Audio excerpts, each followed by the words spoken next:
May bagong handler tayo sa ano guys, mga ibon. Buti lumapit sa kanya.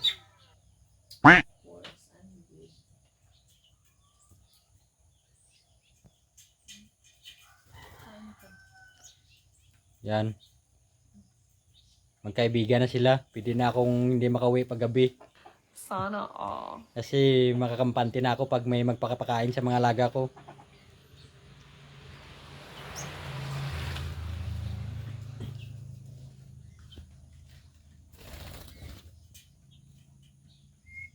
Doon ka.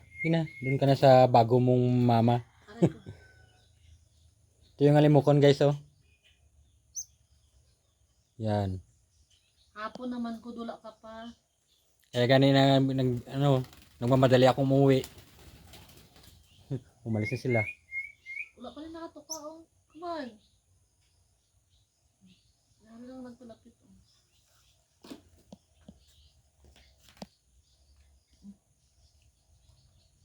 Aray ko. Sige na, kain na.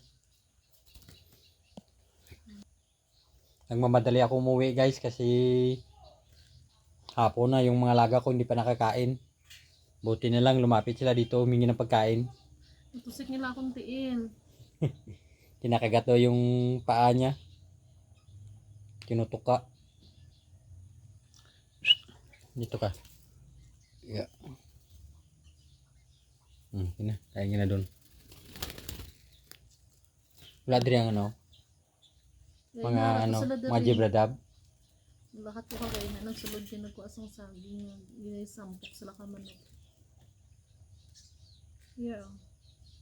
Banana. At dahil nga wala akong nakitang jibradab guys, tiningnan ko yung mga tinutulugan nila kung nakauwi ba sila at yun naman sila.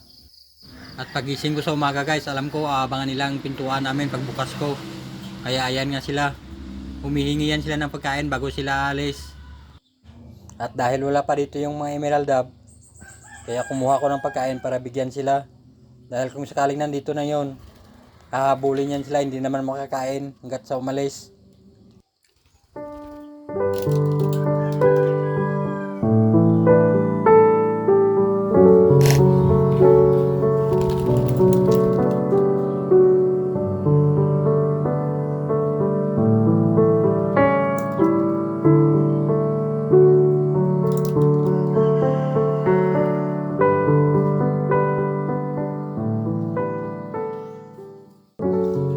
Maraming salamat guys sa walang sawang suporta sa mga alaga kong ibon. God bless you all.